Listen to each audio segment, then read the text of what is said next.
Hi friends, இன்றைக்கி ஞாயிற்றுக்கிழமை நம்ம வீட்டில் என்ன சமையல்னு பார்க்கலாமா? இன்றைக்கி சிவராத்திரி, அதனால் வீட்டில் எதுவும் எடுக்கலை நான்வெஜ்ஜு. சாயந்தரமும் சாமி கும்பிடணுமா, அதனால் எதுவுமே எடுக்கலை. வாங்க என்ன சாப்பாடுன்னு பார்க்கலாம்.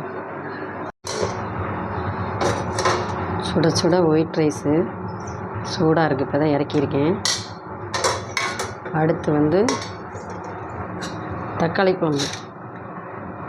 தக்காளி எல்லாம் அரைச்சி ஊற்றி வச்சுருக்கேன். இன்றைக்கி தேங்காய் சல், பொரிகடலை இதெல்லாம் போட்டு அரைச்சி ஊற்றி கட்டியாக வச்சாச்சு. இதுக்கு காய் எதுவும் பொரிக்கலை, அப்பளப்பு பொரிச்சிருக்கேன். அடுத்து வடகம், ரெண்டையுமே வச்சு சாப்பிட்டுக்கலாம் அப்படின்ட்டு இதை மட்டும் சிம்பிளாக ரெடி பண்ணிட்டேன். இன்றைக்கி சிவராத்திரி, சாயந்தரம் சாமி கும்பிடணும். அப்போது கேசரி ஏதாவது வச்சு சாமி கும்பிடணும்னு நினச்சிட்ருக்கேன். அந்த வீடியோவில் பார்க்கலாம். Bye friends. உங்கள் வீட்டில் என்ன சமையல்னு சொல்லுங்கள். வாங்க எங்கள் வீட்டுக்கு சாப்பிட வாங்க.